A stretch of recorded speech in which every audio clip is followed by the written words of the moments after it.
Ferdy Sambo lolos dari hukuman mati ya. Dan nanti ke tahun 2025 ya kalau nggak salah ya, itu nanti Ferdy Sambo bisa melakukan review lagi saudara, menang dia nanti. Dia nanti cuma 10 tahun pulang saudara. Yang sudah disahkan, nanti Ferdy Sambo pulang ya. Dan istrinya bahkan hukuman 20 tahun jadi 10 tahun. Kalau 10 tahun maka dia cuma jalanin 3 tahun setengah. Karena asimilasi, kalau pembunuhan itu asimilasi bisa sepertiga masa tahanan dia bisa pulang saudara. Jadi kalau siang pulang, kalau malam balik ke tahanan. Tapi kalau sudah begitu dia bayar saja, tukar kepala saja saudara ya. Jadi cuma sepertiga, dia dengan 3,5 tahun atau 4 tahun di penjara, lalu ya dia di rumah ya membesarkan anak saudara ya. Luar biasa. Sementara saudara Komarudin tersangka ya saudara ya. Komarudin tersangka ya karena suka bohong. Komarudin suka bohong saudara ya, suka bohong dan dia suka menjual orang-orang, dimakankan ya buat bohongnya dia. Lihat ya, nanti Komarudin akan mati di dalam dosa-dosanya saudara ya. Dia kalau dia nggak bertobat, dia akan mati di dalam semua dusta-dustanya dia. Ferdy Sambo sendiri diperlakukan dengan tidak adil ya, dan bahkan difitnah dengan bertubi-tubi oleh Komarudin ini ya. Ferdy Sambo salah saudara ya, dia pelaku penembakan ya. Saya sudah katakan, tetapi dia menembak, dia ada asalnya. Si Yosuanya ini, Brigadir J ini, dia juga bajingan juga, ya, bajingan juga si Brigadir J ini. Jadi inilah kumpulan orang-orang jahat ketemu orang jahat.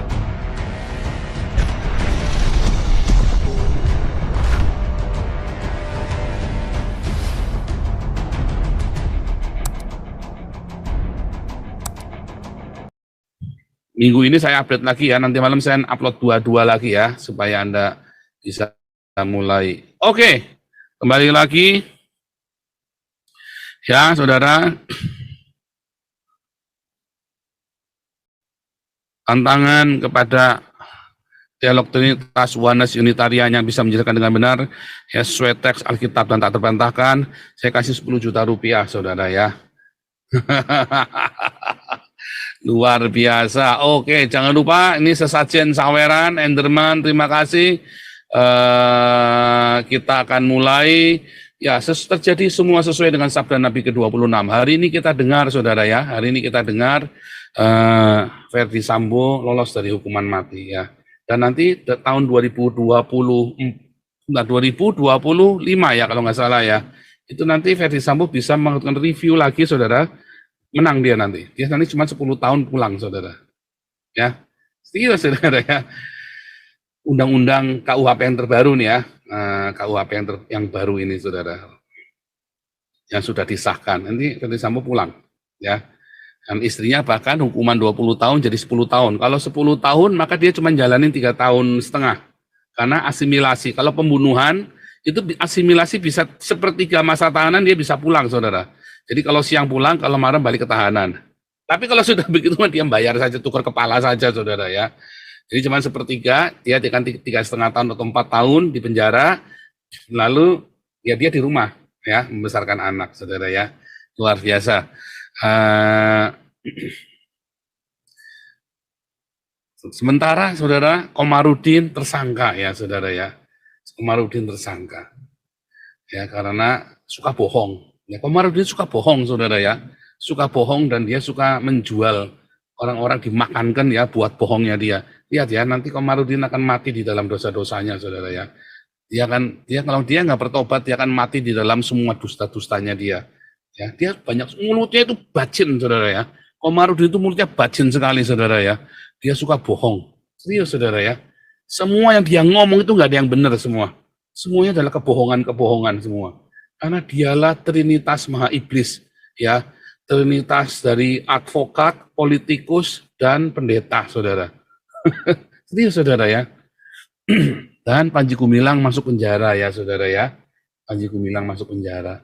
Jadi nubuatan saya tahun ini semua digenapi semua, ya. Nubuatan saya tahun ini, ya.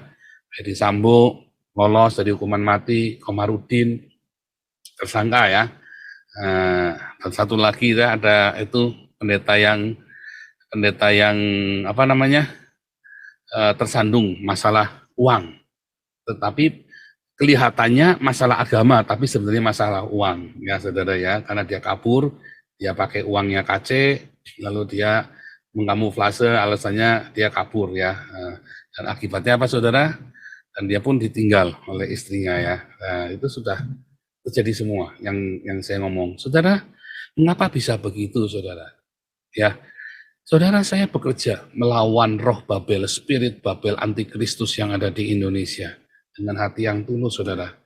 Ya, tidak ada uang 1 rupiah pun dari yayasan yang saya pakai saudara. Tetapi orang-orang ini menuduh saya dengan hebat sekali. Ya, bahkan mereka menghendaki kecelakaannya saya, Komarudin, Saifuddin, siapa lagi itu, Ceker Babi, Kapal Oleng. Sudah lihat ya, saya sudah bilang berkali-kali, saya sedang melakukan peperangan rohani yang luar biasa mengerikannya, yang taruhannya adalah nyawa saya dan keluarga saya, saudara. Ya, serangan-serangan dari iblis semua datang. Kalau Anda orang-orang gereja karismatik yang percaya ngeroh-ngeroh, ya itu semua roh-roh itu ya, mereka masuk nyerang saya. Dari mulai saya ngalamin diafragma saya luka itu ya, diafragma saya. Kalau penjelasannya sebenarnya gampang. Saya dulu di Indonesia saya fitness terus. Begitu masuk Eropa saya lepas, nggak pernah fitness sama sekali. Saya kalau sit up 100, kalau saya push up tuh 200 kali ngangkat.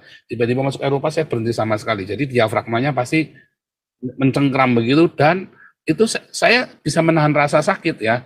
Jadi waktu sakit itu saya nggak berasa saudara. Saya tetap jalan terus, saya nggak mau mengeluh. Karena saya nggak mau mengeluh, saya tetap jalan terus. Saya bantu di resort itu ya, saya nebangin pohon segala macam. Itu membantu menghilangkan, karena itu menentukan. Begitu saya berhenti sama sekali karena corona kemarin, saya nengkeram saudara. Jalan pun saya nggak bisa saudara ya. Anda pikir itu bukan kiriman-kiriman saudara, itu kiriman saudara. Tetapi itu saya tengking satu-satu. Tiba-tiba saya bilang, Tuhan masa saya kalah. Malam itu saya sembuh saudara ya. Saya lupa kapan sembuhnya, pokoknya tiba-tiba sembuh hilang. Sampai dokter di Belanda sampai bingung, ini nggak ada penyakitnya, di endoskopi, di apa itu ya yang pakai orang hamil itu loh, yang di itu ya, sampai di endoskopi, di ronsen saudara, nggak ada penyakitnya saudara, ya nggak ada apa-apanya. Nah, dalam hati, oh ini kiriman kurang ajar nih, saya bilang sama Tuhan, Tuhan masa saya kalah Tuhan, ya saudara kira nggak ada macam-macam terjadi saudara. Saya selalu tutup bungkus anak istri saya dengan darah Yesus ya. Saya nggak main-main ya. Setiap pagi, setiap malam, saya selalu tutup bungkus darah mereka. Mereka saya ajari doa sendiri. Halau semua kutuk sumpah serapah dari orang-orang jahat itu. Oh, kita lakukan saudara tiap hari. Lihat ya. Orang sumpah serapah ke saya balik. Semua sumpah serapah ke saya membalik sendiri ya. Berarti Apelo sumpah serapah ke saya, dia yang masuk saudara. Ya kan? Ceker Babi ikut sial. Sebentar lagi Anda lihat aja, jangan nggak percaya saya saudara ya. Nah, biar mentok dulu ya sama si Kapal Oleng, biar puas dulu sumpah serapahnya. Habis ya nanti saudara. Serius ya, saya nggak main-main. Saya sedang melakukan pekerjaan. Saya nggak nyumpahin mereka, nggak pernah saudara. Cuma saya bilang jangan ganggu saya. Saya sedang melawan kuasa jahat di Indonesia.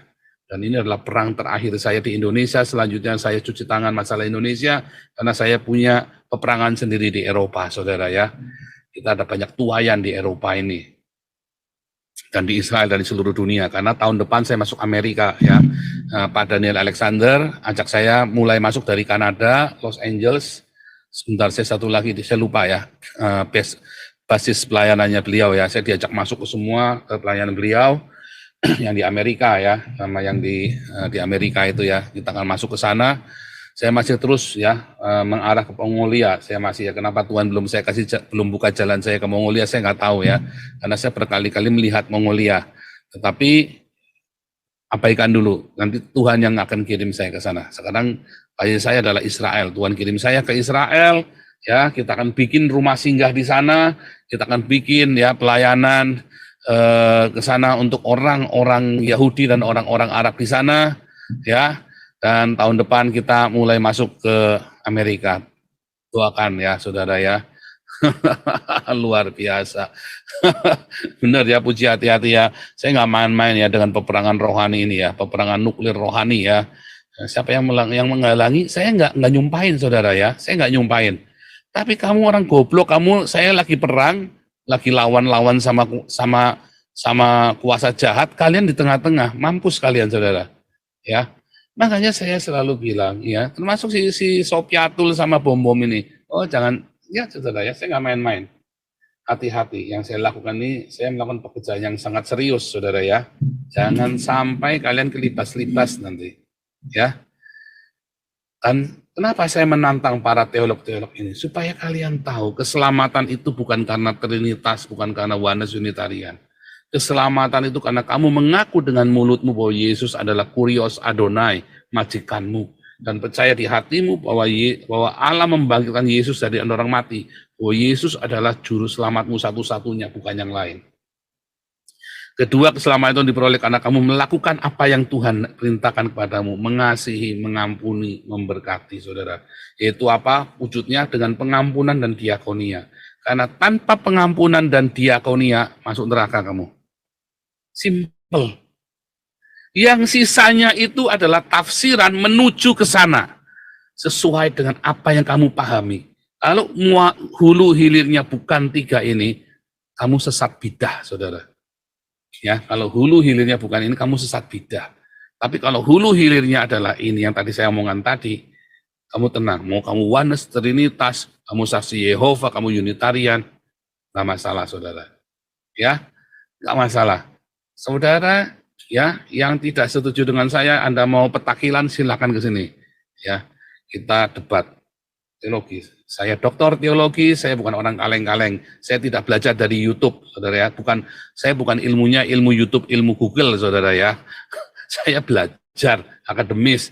Ya, saya belajar doktor teologi dan saya belajar Israelologi.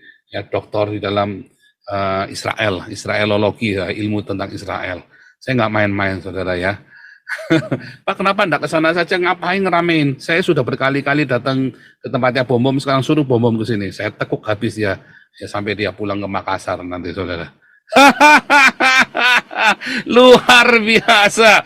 Oke, kita lanjutkan ya. So, yang terjadi dengan Panji Gumilang, yang terjadi dengan Sambo, yang terjadi dengan Komarudin, semuanya sudah tertulis di grup ini, semua sudah dibahas di grup ini, semua sudah kita bicarakan, dan tidak ada yang tidak terjadi, semuanya terjadi, semua sesuai dengan sabda Nabi ke-26. Ini siapa nih? Juragan Alexis Resen, silakan Juragan Alexis, lanjutkan. Ya Pak Paul, yang ingin saya tegaskan berkaitan dengan tema kita hari ini, Indonesia ini sama sekali tidak ada keadilan, Pak Paul. Saya ada baca berita, Ferdi Sambo yang seharusnya dihukum mati bisa tiba-tiba turun jadi 10 tahun, Pak Paul. Ini apakah bentuk dari keadilan di sini? Saya kira tidak. Lalu satu lagi, itu wanita yang seharusnya dipenjara lama sekali, sekarang bisa jadi pendek itu, Pak Paul. Saya juga nggak ngerti lagi lah, Indonesia ini mau jadi apa. Orang-orang yang menjunjung tinggi nilai-nilai free speech, seperti Panji Gumilang, itu bisa-bisanya dijatuhkan hukuman penjara, ya. Padahal orang yang lebih parah daripada Panji Gumilang, kalaupun Panji Gumilang salah, ya, seperti Ferdi Sambo, itu kok hukumannya sangat enteng. Saya nggak habis pikir lah dengan hukum di Indonesia ini. Bagaimana bisa dari hukuman mati bisa tiba-tiba turun segitu jauhnya? Dan ini yang saya pikir-pikir, ini kalau di penjara 10 tahun, juga sebetulnya tidak mungkin lah dia di penjara 10 tahun. Yang namanya penjara di Indonesia itu kan kalau untuk orang yang seperti Ferdi Sambo ya, atau juga untuk beberapa koruptor lainnya, itu sebetulnya bukan penjara, Pak. Tapi lebih tepatnya ini adalah hotel. Kenapa? Saya lihat banyak sekali kasus di mana para koruptor dan juga orang-orang seperti Ferdi Sambo, ya, itu ketika ditaruh di penjara, mereka lebih mewah daripada masyarakat biasa. Itulah kenyataannya. Ketika mereka di penjara 10 tahun, itu jangan yang ada di pikiran kita bahwa mereka dihukum 10 tahun. Bukan itu. Tetapi ketika mereka di penjara 10 tahun, maka mereka hidup di hotel 10 tahun. Karena penjara mereka lebih mewah daripada hotel. Nah, ini yang saya curiga dengan Indonesia ini. Kalau kayak begini terus, di masa depan nanti mau jadi apa? Saya kira orang-orang seperti ini perlu ditindak dengan tegas. Bukan dengan masalah uang. Kenapa? Ketika negara kita ini terlalu banyak mengagungkan uang, ya, seperti yang saat ini sedang terjadi, saya heran, kok bisa itu polisi begini caranya, ya? Bagaimana keadilan ini tidak ditegakkan? Padahal sesuai konstitusi ini sudah jelas, dan juga Pancasila ini sudah jelas, keadilan untuk semua, keadilan sosial. Namun di sini kita tidak melihat adanya keadilan, ya. Dari mulai Panji Gumilang ini juga, saya kira kenapa kok dia jadi sasaran politik? Padahal saya kira Ferdi Sambo ini yang lebih parah. Bisa kita lihat betapa dahsyatnya reputasi polisi ini rusak karena Verdi Sambo. Tetapi hukumannya tidak setimpal dengan Panji Gumilang yang tidak ada sama sekali penistaan agama di situ. Ya, saya mempertanyakan banyak sekali masalah di negara kita, terutama terhadap penerapan hukum. Ya, bukan hanya di polisi, malah kan di TNI juga begitu. Tetapi itu saya kira kasus yang berbeda. Fokus kita di sini adalah kita melihat orang-orang yang sebetulnya tidak salah itu banyak sekali yang masuk penjara. Tetapi orang yang sebetulnya salah itu malah dibebaskan dari penjara. Nah, saya kira dari sini saya melihat apabila kita ini ingin sebuah perubahan, seharusnya kita ya saling membantu satu dengan yang lain lah. Jangan sampai gereja-gereja ini terpecah. Seharusnya gereja cepat bertobat ya, supaya bagaimanapun juga kita Indonesia ini bisa tetap bersatu bila kita ingin mempertahankan kemerdekaan. Kenapa? Karena kalau negara kita begini terus, ini tidak akan lama pasti akan bubar. Saya mengamati bukan hanya dari satu dua negara, tetapi dari berbagai bangsa yang pecah akibat manusianya tidak adil. Ini sudah terjadi ratusan kali dalam sejarah, bahkan ribuan. Jadi saya menghimbau untuk masyarakat Indonesia ini semakin bijaklah dalam pemilu berikut. Ya, pilihlah pemimpin yang sebetulnya mengerti masalahnya. Jangan hanya memilih pemimpin berdasarkan agama. Kenapa? Karena ini memiliki banyak sekali eh, jadi saya kira ide-ide ini yang perlu kita terapkan. Seperti contohnya bagaimana pemimpin tersebut bisa membangun hukum yang lebih adil di negara kita. Bukan hanya sebatas pemimpin yang bisa membantu para ulama untuk berkuasa. Karena yang saya lihat selama ini Indonesia ini ketidakadilannya semakin parah semenjak di era reformasi. Bukannya semakin baik, tetapi semakin parah. Nah, ini yang saya curiga ya. Ada masalah apa dengan negara kita ini? Harapan saya sih kalau negara kita bisa berubah ya, Papua masih bisa bersatu lah. Tapi kalau begini terus, saya jamin pecah ini negara ini, nggak akan lama. Ya sekian dari saya dulu itulah Pak Paul. Lanjut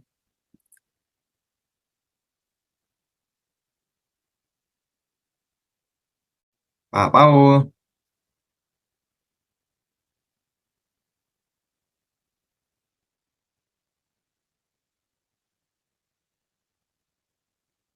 Oke, ini kok nggak ada orangnya.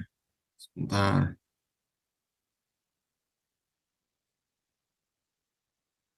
Oke. Oke, saya lagi coba ini ya, cara baru ini ternyata berhasil ini. Oke, lanjut dulu nih, Pak Santiamer, silakan membahas. Jadi untuk masalah Ferdi Sambo, kelihatannya Gregorius ini kemarin nggak mengikuti yang diskusi kita selama hampir 1 bulan tentang Ferdi Sambo ya, bahwa Ferdi Sambo sendiri diperlakukan dengan tidak adil ya, dan bahkan difitnah dengan bertubi-tubi oleh Komarudin ini ya. Ferdi Sambo, Ferdi Sambo salah saudara ya, dia pelaku penembakan ya. Dan saya sudah katakan, tetapi dia menembak dia ada asalnya. Si Yosuanya ini, Brigadir J ini, dia juga bajingan juga ya, bajingan juga si Brigadir J ini. Jadi inilah kumpulan orang-orang jahat ketemu orang jahat ya. Jadi di mana keadilannya? Ya orang jahat ketemu orang jahat. Jangan tanya keadilan di situ, hanya Tuhan yang tahu. Ya, silakan Pak Santiamer.